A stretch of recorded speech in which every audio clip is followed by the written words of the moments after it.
Hi everyone, this is Jonas, and I'm excited to give you a virtual tour of the University of South Wales GLYNTAFF campus. Yay!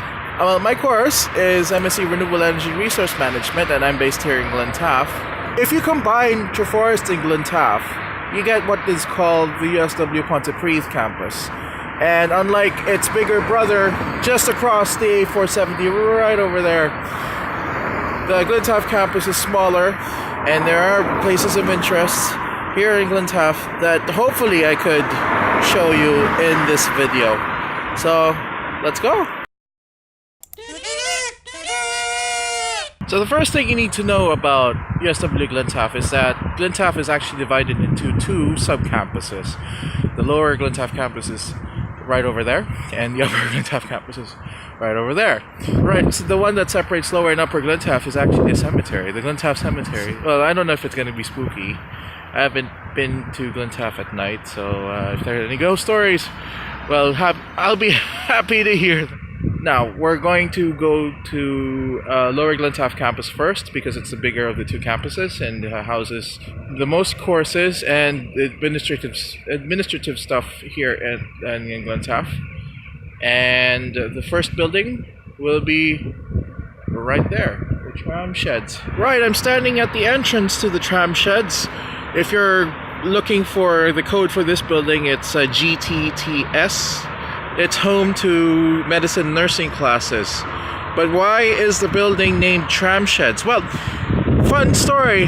Before USW GLYNTAFF, before there was probably even the cemetery over there, there was a rail line that connected the valleys to Newport through this route. The great thing about the Tram Sheds is right behind me, right there, is Treforest. Hi, Treforest. Treforest. Hi, Treforest.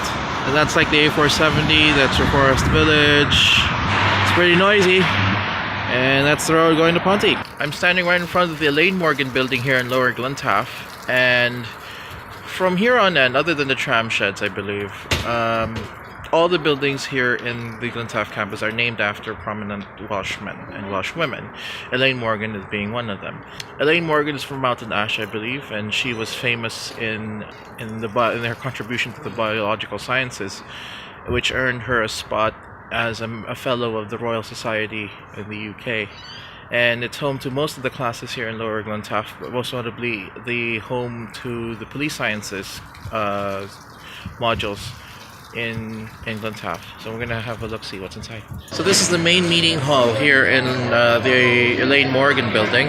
Right behind me is the student union shop here in GLYNTAFF, and right over there, and I'll go to make a closer look, is the cafeteria here in GLYNTAFF called the Zone.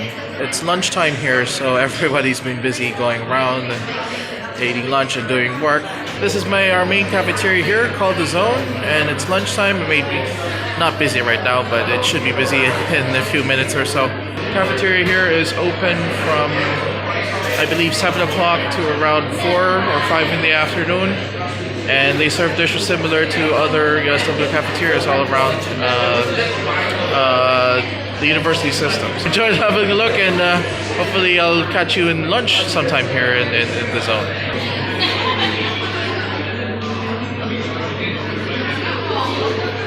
Right next to the Elaine Morgan building is the GLYNTAFF Library and the GLYNTAFF Advice Center. Let's have a look.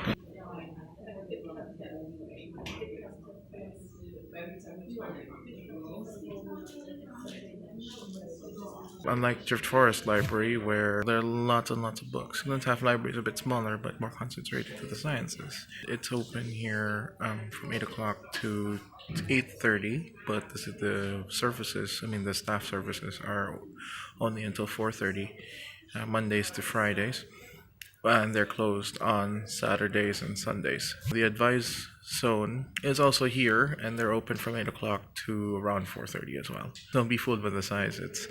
It's full of information, and even some of my books from my undergrad are here, and I was so pleased to find them. Yeah, it's fun going here to GLYNTAFF library if you need to do some research or need to pass the time.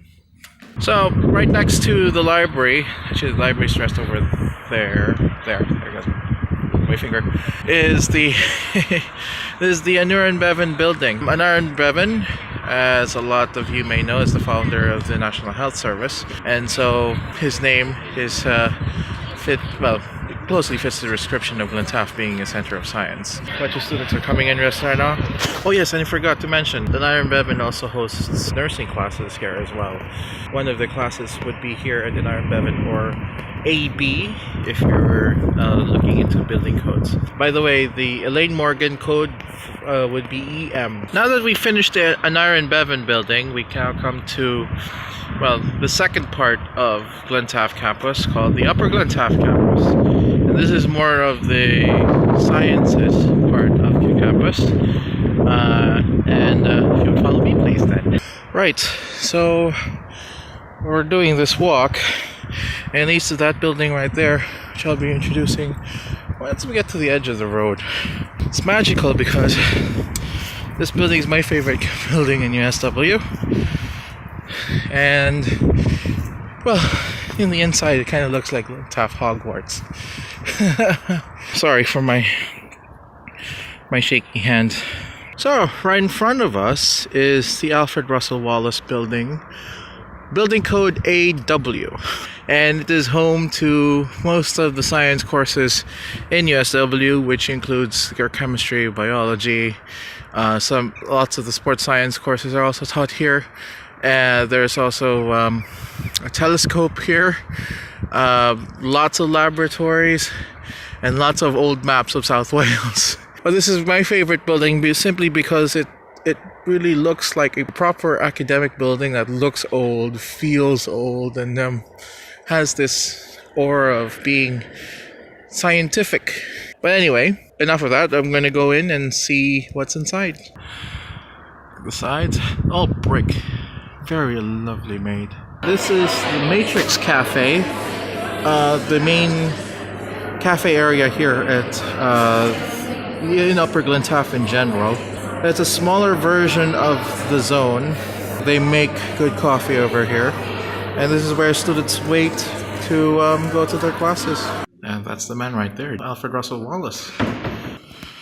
It's pretty sunny over here. You gotta see telescope right there.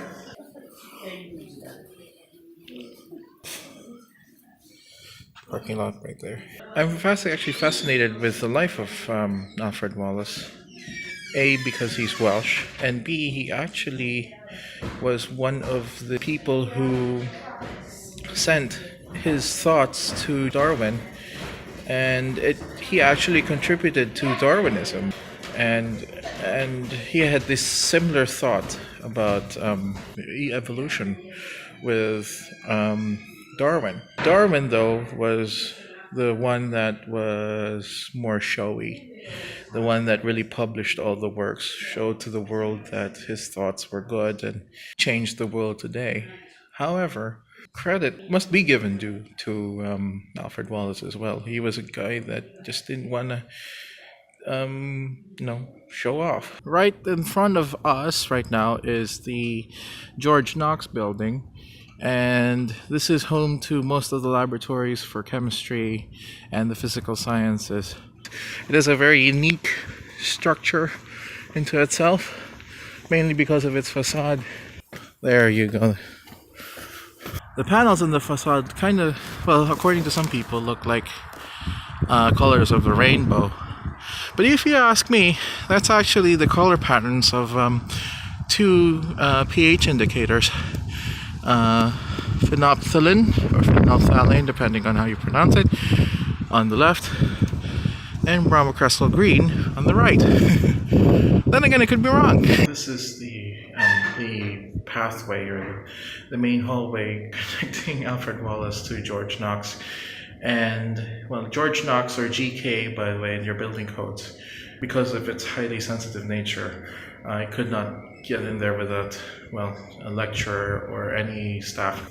But anyway, this is where students would wait to do their lab classes in chemistry and physics. George Knox is also home to the Sustainable Environment Research Center, in which well, my course belongs to. So this building is very close to my heart, to be honest. And along with Alfred Russel Wallace.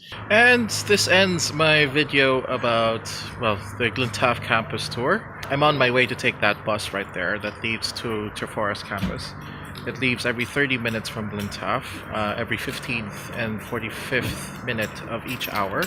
While in Treforest, it leaves every full and every 30th minute of an hour. Anyway, I need to catch this bus because I need to get back to Treforest. I have a meeting.